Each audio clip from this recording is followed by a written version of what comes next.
Amen.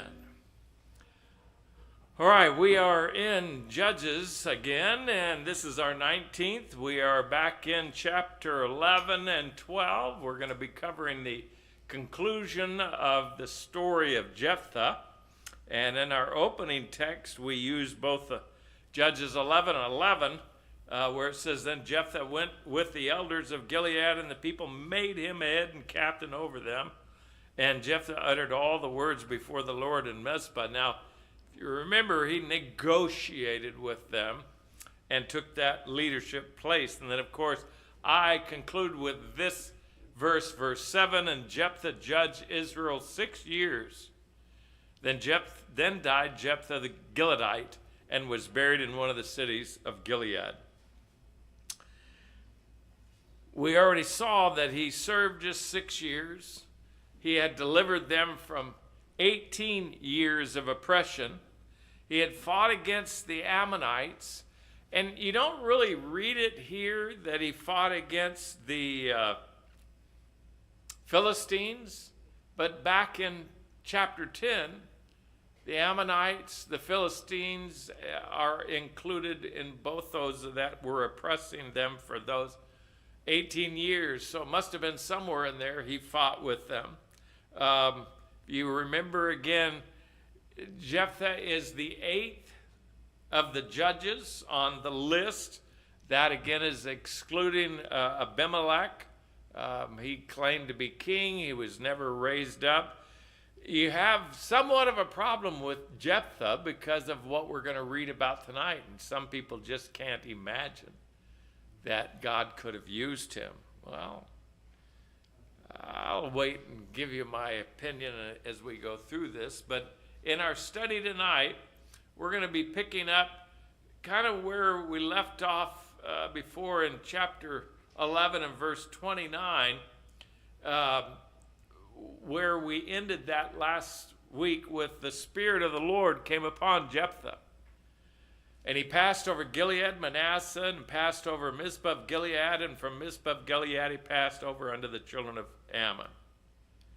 Now, remember that Jephthah was born of a prostitute, and when he and or his brothers became of age, they began to be concerned about their inheritance. His brothers, I should say stepbrothers, because these were the boys that were raised by both his father and his mother, and so they didn't want Jephthah to have any part of the inheritance, so they had removed him.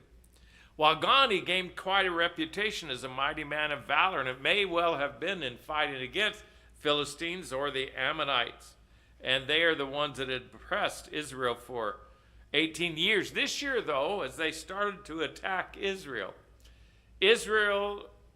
gathered an army, and they started looking for a deliverer. That's the way we ended that one chapter, chapter 10. They wanted a captain for their army, and they came up with the idea of Jephthah. He agreed if they would make him head of the tribes as well as the general of the army, and they did. Once he was made head, Jephthah began to negotiate with the Ammonites. They wouldn't concede. It says then, what we read here, that the Spirit of the Lord came upon Jephthah, and I believe it's at this point that he began to gather his army together as he's traveling, and he, in fact, didn't wait on the Ammonites to gather their forces, but instead, he's taking the fight to them. So this is the enablement of the deliverer that God is raising up. Now, I will mention this, that this is not salvation. It is not total inspiration. In other words, everything that he does is not done because he's being spiritual. The Holy Spirit can control men and animals to do things that they wouldn't normally do. We read it Sunday, that the high priest spoke words that were not of himself. That man wasn't saved. And John knew it and made that statement. You have Pharaoh did things that the Lord caused him to do. You have others in the same way, and even Balaam's donkey. God used him to speak words. So the only reason I make that is because, again, people will draw conclusions about this. The Spirit of the Lord came upon him. It doesn't say came in him or was in him, but came upon him. But nonetheless, he's taken the battle to them. So let's go on with this now and begin with verse 30 and 31. And you'll find, if you followed along with me last week and maybe you wrote headings down, I'm going to add some headings and make a little difference in this, the rest of this chapter. This is section that we're going to look at is the most controversial and most troublesome. And just so you can, I guess, feel okay if you're not settled or you don't like all the things that you hear, this has been argued about for over 2,000 years. In fact, I would say probably 3,000 years that you can look back and see the argument about what people believed. But they do have two primary interpretations, which if you read anything on this, you already know. Verse 30, and Jephthah vowed a vow unto the Lord and said, if thou shalt without fail deliver the children of Ammon into my hands, then it shall be that whatsoever cometh forth of the doors of my house to meet me when I return in peace from the children of Ammon shall surely be the Lord's. Be okay if you just stop there. But we got this additional wording, and I will offer it up for a burnt offering. Now that seems kind of pretty clear, doesn't it? Seems pretty clear. But I have a hard time with it. But I can't tell you one way or the other, except that it seems pretty clear here what he's going to do. But boy, I tell you, the Spirit of the Lord was upon him. He was empowered for the purpose of destroying and removing the oppressor of Israel. So God raised him up. God empowered him for that purpose. And the men of Israel could see it and began to follow him. But this vow, and it sounds simple enough and maybe even honorable until he adds that bit about the burnt offering. This is where everyone stumbles. Most agree that it was a foolish or a rash vow to make, no matter what it was. But again, for thousands of years, there's little agreement on what does this mean. Does it mean that whatsoever cometh forth out of the doors of my house to meet me, if it's an animal, then I'll offer it for a burnt offering, and if it's a person, then I'll make sure that they serve the Lord forever? Catholics use this as the time where they established the nuns. That's what they use this for in this particular time. Well, again, this is the dividing line. Many commentators qualify this vow or divide it into animal and person. In other words, if a person comes through, then they would serve God all their life, consumed by service unto the Lord. But if an animal, it would be a burnt offering, which means killed and then consumed by fire. Their lot is to do with the and that's there, or the o, and it takes into account the dedication of the person of the burnt offering. But even with this, think with me for a second, just to put this in your mind. To make this kind of statement, you have to know there's a problem with it already. Only certain animals are accepted as burnt offerings. And a person is an abomination. In fact, over and over again, both in Jeremiah and in Leviticus. In fact, Leviticus is very clear that anybody burns their child to Molech, you're cut off, you're out. But this is not to Molech. This is a burnt offering unto Jehovah. Well, it's different. How could you offer anything that comes out and expect it to be an acceptable sacrifice. So logic is that it's qualified depending on what came out, some will say. But again, others who are really great men of God, great commentators, great students, far superior in their biblical knowledge than me, they clearly believe that Jephthah did indeed make his daughter a burnt offering, a sacrifice, rather than commit her to the service of the Lord all of her life. Well, we'll pick up a little bit more on that as we go through it. Let's jump and see what happens in the next couple of verses. Because it's here we see Jephthah's rout, meaning his destruction of the Ammonites. So Jephthah passed over unto the children of Ammon to fight against them, and the Lord delivered them into his hands. Now, we've already read where you had very little information about some of the battles, and this is another one. You have no information about this battle. You have some information that we're going to get a little bit later here when they kind of do the cleanup and some other things, but not much other than the Lord delivered them into his hands. You have to look back. He made that vow, and it was unnecessary.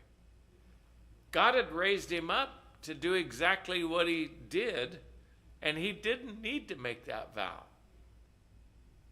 So rash or unnecessary, it was a flaw, no doubt about it, and we see that God used this man, flawed as he is. Very little is mentioned about timing or effort, but we do read of his success delivered into his hands, and notice this in verse 33, and he smote them from Aor even until thou come to Minnith, even 20 cities. So this is a rather large campaign, and under the plain of the vineyards, so again it's a large area and a very great slaughter. You'll see a little bit later that a total of 42,000 men were killed. That's how great a slaughter it is. Some will die a little bit later. But it could have been that there were as many as 50,000 that were there and ready to do battle. But were not successful.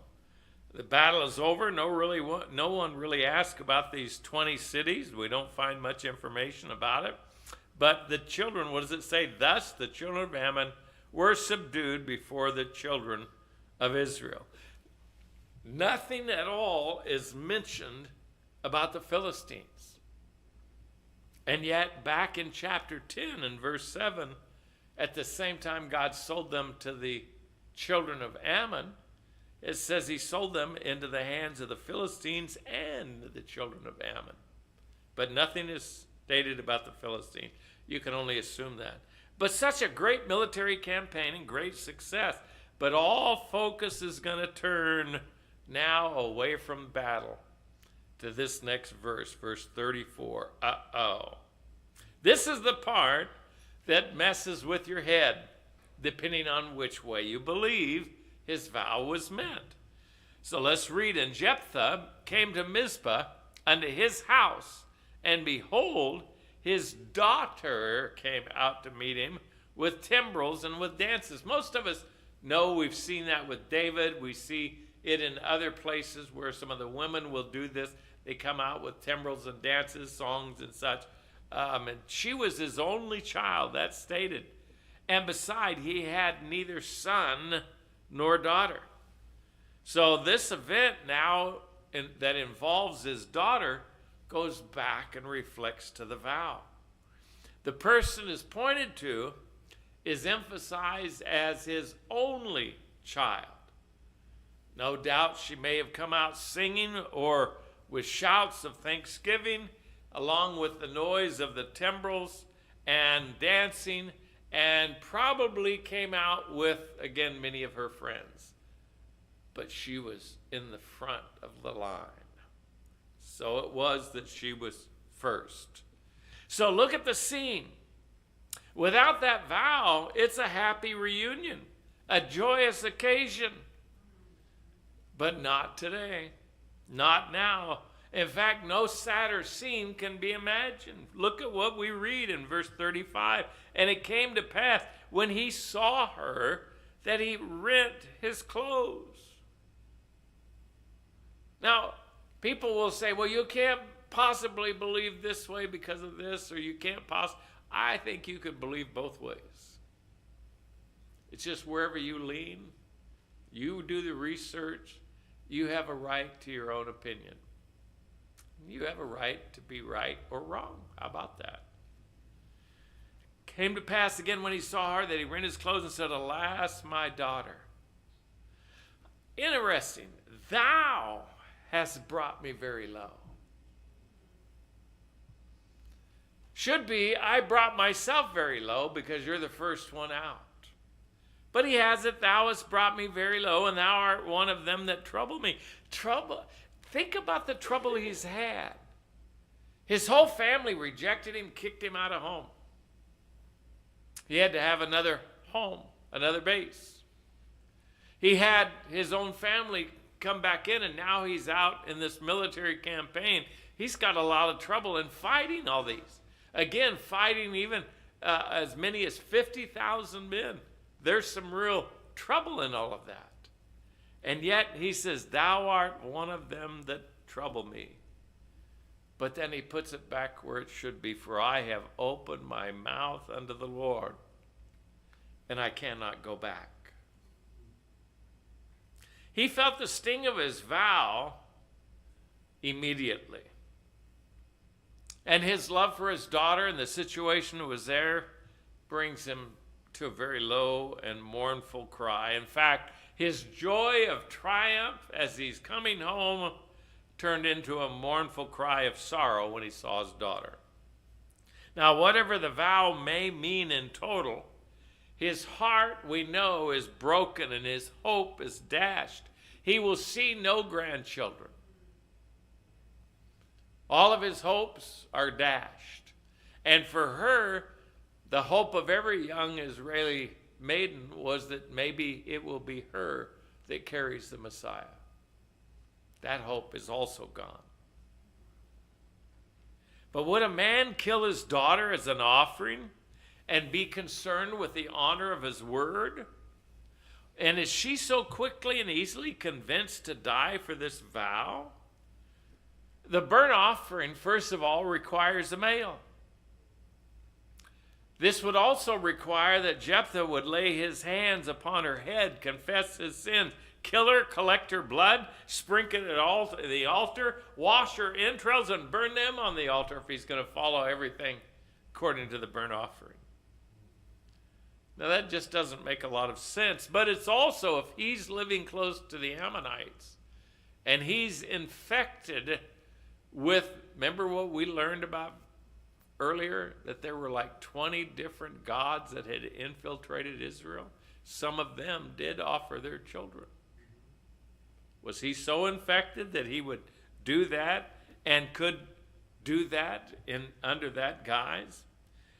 It doesn't make sense unless that's the case. 2, his vow. Could an unclean person, a leper, or some other unclean person come out first? Or an unclean animal, could it come out first? Was that not taken into consideration? Was that part of his vow?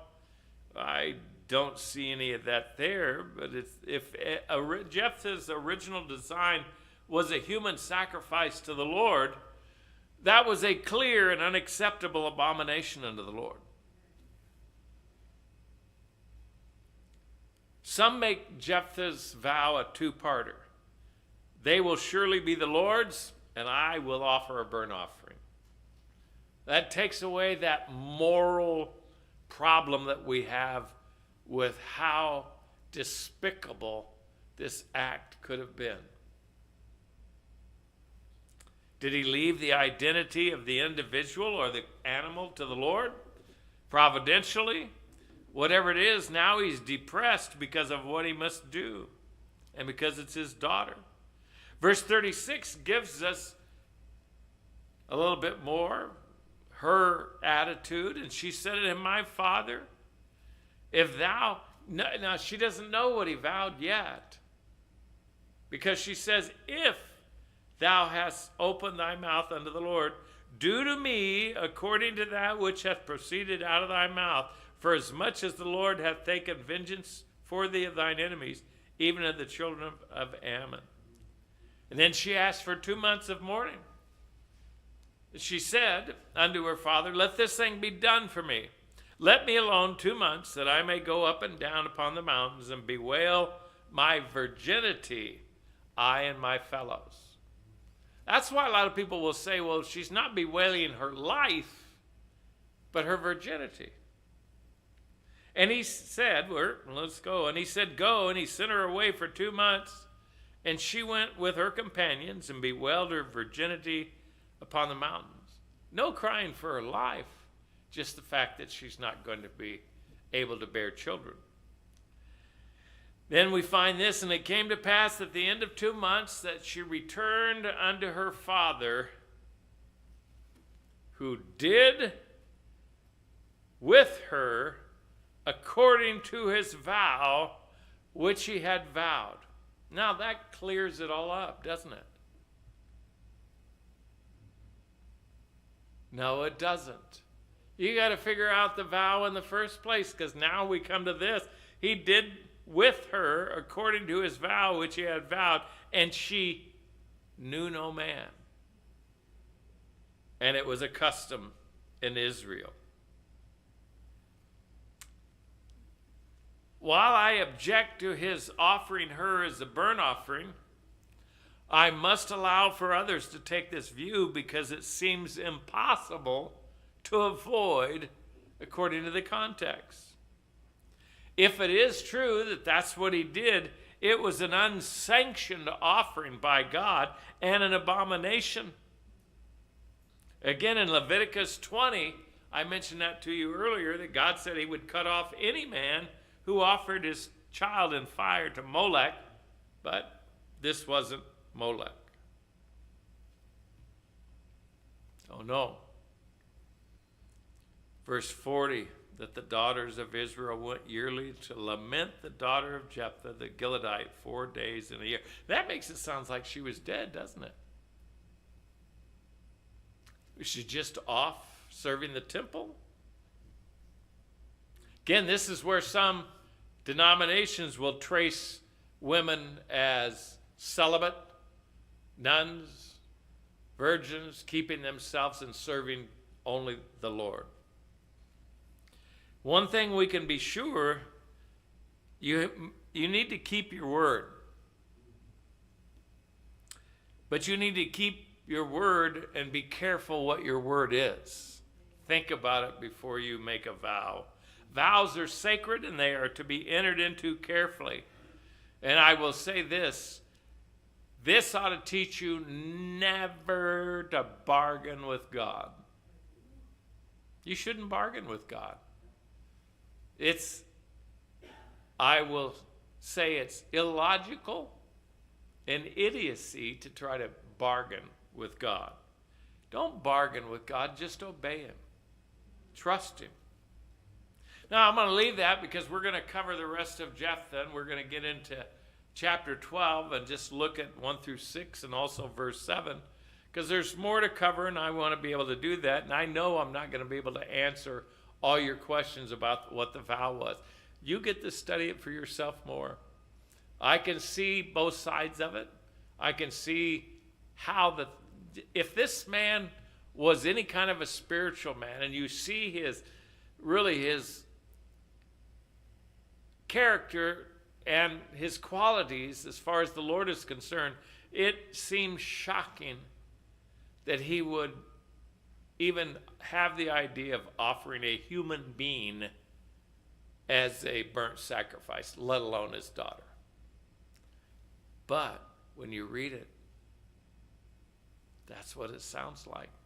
And he did to his daughter what he vowed to do. Let's go on. This is a civil war in chapter 12. The Gileadites were those men who were more closely associated with the tribe of Manasseh. The men of Ephraim are going to be the instigators of this rivalry. And if you'll remember going back with Gideon, it was these men, the Ephraimites, who were chiding sharply, it says, with Gideon, chapter 8, verse 1, because he didn't call them to fight with the Midianites. You didn't call us up to go fight with the Midianites. Well, what are they doing here? They're chiding with Jephthah because he didn't call them up to go fight with the Ammonites. The men of Ephraim treated Jephthah and all of those from his group like illegitimate Israelites. Now again, this is the other side of Jordan, very fertile, and a coveted piece of property, but not the land that God had originally given to them. Let's start with verse 1. And the men of Ephraim were called together, gathered together, and they passed over northwards and said to Jephthah, wherefore passest thou over to fight against the children of Ammon, and didst not call us to go with thee? We will burn thy house upon thee with fire. Well, my goodness, you're a little bit hot-headed, aren't you? And of course, we're going to read in there that he said he did call them, and they didn't come when he called them. Again, you're talking about an army of 50,000, because we'll see down in verse 6 at the end of this that 42,000 were slain. They were very aggressive in the way that they talked to him. And again, we will burn your house down. Many say this is just simply a case of jealousy and envy, which turned into hatred and wrath. Verse 2, and Jephthah said unto them, I was at great strife, I and my people, and with the children of Ammon, and I called you, but you saved me not out of their hand. So he's disputing right away. I did call you, and you didn't respond. We don't read anything about the calling, but we gotta assume that maybe he did. He says he did. He's got a bad reputation. He's an illegitimately born man. And they may have said, you're not the leader we want. Verse 3, and when I saw that you would not save me, I put my life in my hand and passed over against the children of Ammon. And Jehovah gave them into my hand. Why then are ye come up to me this day to fight against me? Well, the thing is, this was God's work. This is what God did. Why are you angry with me? Why aren't you paying down? Again, this sounds like a man who's somewhat attuned to the Lord. Well, apparently, again, all talks had failed. Jephthah was a negotiator. We've already seen that. But he's also a quick study. In other words, he's quick to understand when war is the only recourse. So what do we read? Verse 4, and Jephthah gathered together all the men of Gilead and fought with Ephraim. And the men of Gilead smote Ephraim because they said, Ye Gilead, ye are fugitives of Ephraim, in the midst of Ephraim and in the midst of Manasseh. That's an insult. That's what that is. When they say you are fugitives, you're not really part of us. They're claiming them that they are not rightful heirs of the land, kind of like you're squatters, and you're using this land which is not rightfully yours to use. And so they fought with them. And then verse 5, and Gilead, the Gileadites took the passages of Jordan before the Ephraimites. Now I got two different verses here, and I must have copied a different version. Anyway, the Gileadites took the passages of Jordan before the Ephraimites, and it was so that when those Ephraimites which were escaped said, Let me go over, that the men of Gilead said unto him, Art thou an Ephraimite? And he said, No. Well, they had beaten him so badly and controlled the areas that they were now seeking to completely rout them from the land and remove the threat completely. And so when they get down to the river, what do? they come up with a pronunciation test. They do. Accents do tell your origin, even if it is the same language. Oftentimes, when I will be using my own language, I've born and bred and raised in California. But because I was raised by two Missourians, there are certain language uses that I use that are pronunciations that are different from people out here. In other words, if we were to walk along in the wilderness out here and we were to see what you might say is a creek, I would say, oh, look at that creek. I don't call it a creek. I call it a crick. Different pronunciation. How many of you pronounce almonds or almonds? Which way do you say it? Well, here what we find. So there's an accent, a way to pronounce it. And so we look here in verse 6, and they said unto him, say now, Shibboleth. And he said, Sibboleth. Whoops. That's not the same way. Why not? He did not manage to pronounce it rightly. He couldn't put that H in there. That's it. Just because you can't pronounce it, they knew from that this guy is from the Ephraimite tribe. You're dead. And they took him out right then and there. They took him and slaughtered him at the fords of the Jordan, and there fell at that time of Ephraim 42,000. That death sentence was instantaneous. No trial, nothing but the proof of identity through this pronunciation test. That's it. Cold-blooded, calculated, done. And then, what do we read? Verse 7, Jephthah's death. And Jephthah judged Israel 6 years. Then died Jephthah the Gileadite and was buried in one of the cities of Gilead. That's the whole story of Jephthah.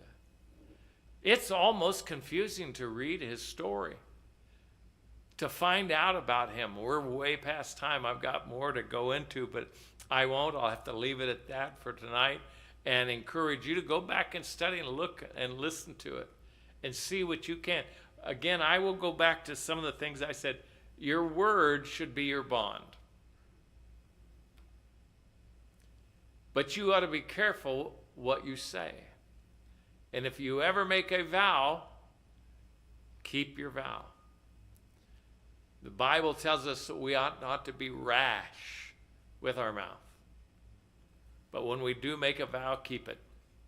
But the other part of that is, again, don't make vows you can't keep. And I will tell you, rather than trying to bargain with God, just obey God. Don't try to bargain with God. I pray that's been a blessing to you tonight. And I'm sure I did not answer all the questions that you no doubt had in this chapter.